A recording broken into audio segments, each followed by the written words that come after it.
next. Okay, hey guys, what I want to do is bring some more clarity to the body of work.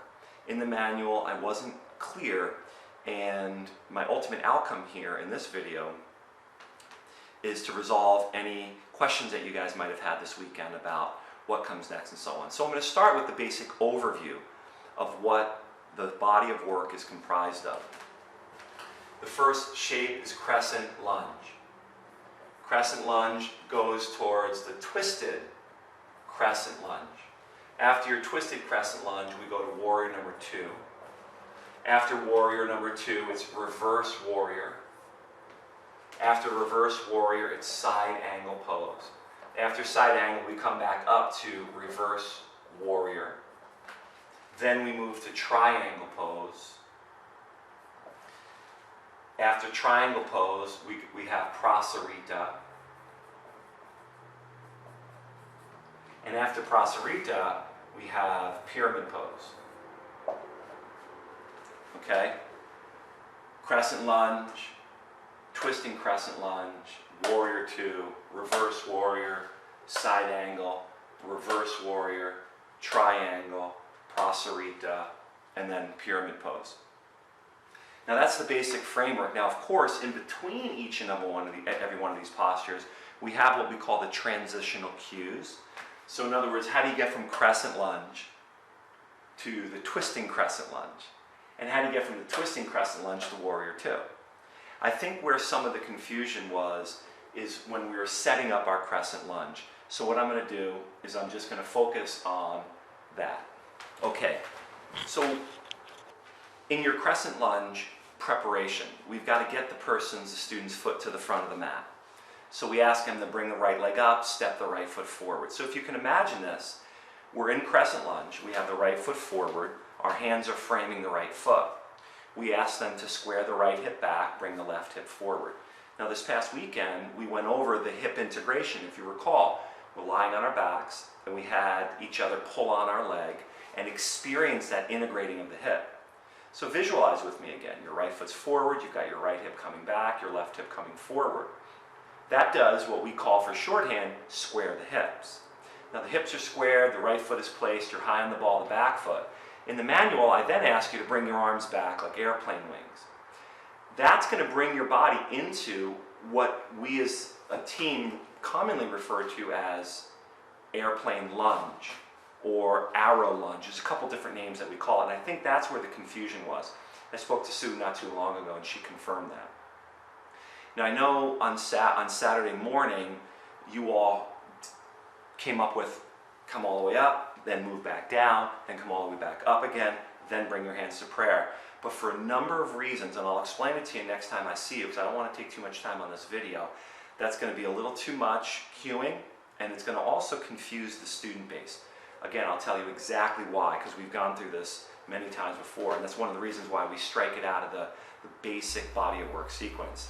Okay, so I'm going to narrate this video to help with bringing a little bit of clarity into this crescent lunge transition that we're going to do together.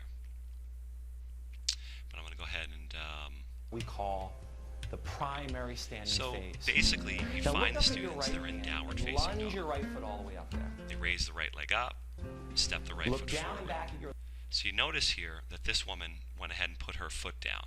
So that's why we want to have the cue of remaining high on the ball of the back foot. Rather than dialing the heel into the center of the mat, we're going to remain high. So the cue is to square your hips, the right hip back, the left hip forward, on the ball of your back foot. And then float your arms now bring alongside your arms your body, wings alongside your body.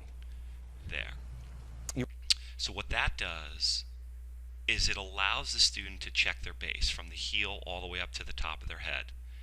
If they need to make any adjustments, they'll be able to do it. And eventually, you could see how this woman's foot is, and this woman, and this, they have their railroad track alignment. But eventually, when you guys get a little bit more in depth with your cueing and in your teaching skills, you'll be able to look at the student and make those adjustments. And then from there we have them sweep the arms up above for crescent lunge. Now for crescent lunge, come on and as they take their arms up above, They can make some micro adjustments on their own, and then you just watch them. Just take a couple breaths. But it's here where we take 3 or 4 or 5 breaths with the student base. Now above you, press And then the your next hands cue is together above on the you. in-breath. Join your hands. Because what that does is you can see how she looked up. Everyone's pretty much looking up, which challenges your balance. And of As course, you from exhale, there, we draw pull your them down hands to prayer. to the heart.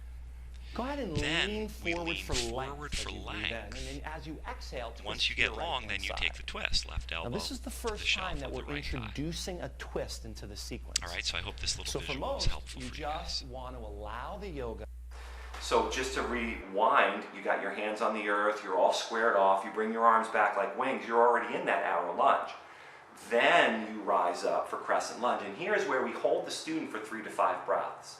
That's going to help them to really get into the shape. The hands join above, we pull them down to prayer, and then we lean forward again to take the twist. And that's what I'd like you guys to do. So just to confirm that, I'll grab the manual. So the body work, so I'll read it. For your crescent lunge, you could probably follow through if you have your manual. For crescent lunge preparation, now what that is that's the pre-frame. If you guys remember from the principles, the organizing principle, we want to pre-frame our students for a number of reasons. We want to tell the students who've already been there where they're going, and in a very real way, they become a part, like an agent for the teacher, the students who've been there, because they know what crescent lunge is. So they're going to step their foot forward, and the newer students are going to catch that in their eye and know where they're going. So you're going to raise your right leg up behind you, exhale, step it forward, right next to your thumbnail, giving them a place where they can aim. So you're going to remain high on the ball of your back foot. This is an important fundamental transitional cue, because up until that point, all of our postures, all of our warriors within our lunging position, the back foot's been angled in, and we don't want to confuse the students. We want to be clear about that. So here's where we say, draw your right hip back and your left hip forward and hug the midline. So now their base, their body is stable. Sweep your arms back like airplane wings and stabilize. So stabilize means you want them to really hug and to feel and root and get ready. The next is inhale and sweep your arms up above you for crescent lunge. And there they are. I hope this video is really helpful. You guys, if you have any questions, feel free to reach out for me, send me an email, or let's set up a conversation. I know we have this whole week off, the weekend, and next week off, but I'd like you guys to stay dialed in, and let's have a conversation about it.